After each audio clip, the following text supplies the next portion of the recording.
Anderson Cooper 360. CNN tonight at 10 Eastern. Trashing your boss on Facebook. A Connecticut woman got fired over it, but now she has the National Labor Relations Board on her side. What do you think about this? Is it a wise thing to do? Listen. I think that it's your right to say what you want about your employer in general on Facebook or Twitter, but it's in very bad taste. You know, if you say something slanderous, then, obviously that has its consequences. If you have a status update that says something like, my boss is an idiot or whatever, everybody can see that and hear that and know that, and it's just stupid. It's kind of like taking a billboard out, right? Mike says on my Facebook page, if you badmouth your boss online, why wouldn't you be fired? Facebook reaches so many people, it'll cast a negative light on your boss and your company. If you were a boss and somebody badmouthed you, wouldn't you can them? Rachel Sklar joins me now. She is my good friend, fellow Canadian. Rachel, what is your title these days? Editor-at-large at Mediaite, amongst other things. Very good. Well, good to see you. But you are a social guru, social media guru. Do what I can. And so I wanted to I immediately thought of you. This is not really about laws. This is more about, is it wise in this economy to be trashing your boss on Facebook? You've hit it exactly. There is the legal point, and then there is just good advice. And good advice is just watch what you say on Facebook, on Twitter, on social networks, because being sued is not fun.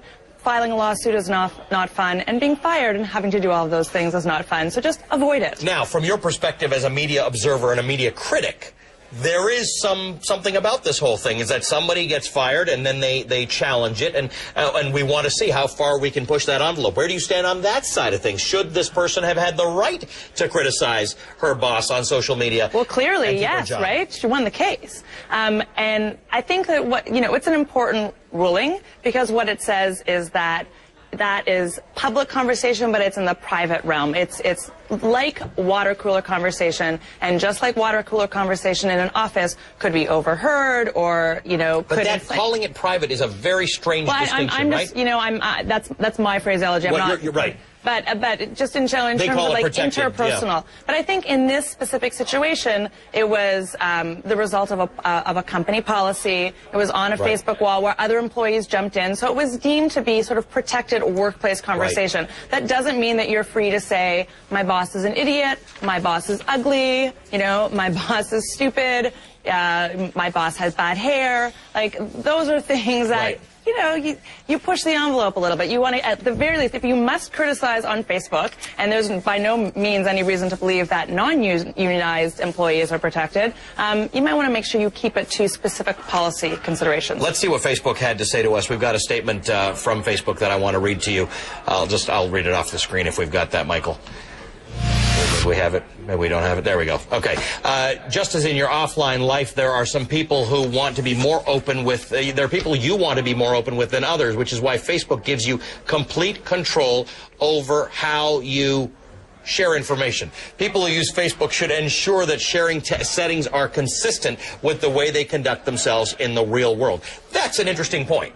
It's particularly interesting because Facebook has taken the opportunity to say, like, your privacy settings are your own. You have complete control over your data, which, of course, has been their big bugaboo. But go on, sorry, I interrupted. But going back to the issue of private or not private, you can make it private. You can limit that to only people you want to see it. Sure, you can make it private by telling it to somebody and not recording it and not putting it out there in public to be, found by Google or copied and pasted into, on someone else's wall. I mean, it's just being smart about how you deploy yourself in public. All right, Rachel, good to see you. Rachel Sklar, always a pleasure to discuss these matters with you. Rachel is with editor-at-large at Mediaite.com. With the price of gold hitting new highs, should we be setting a new gold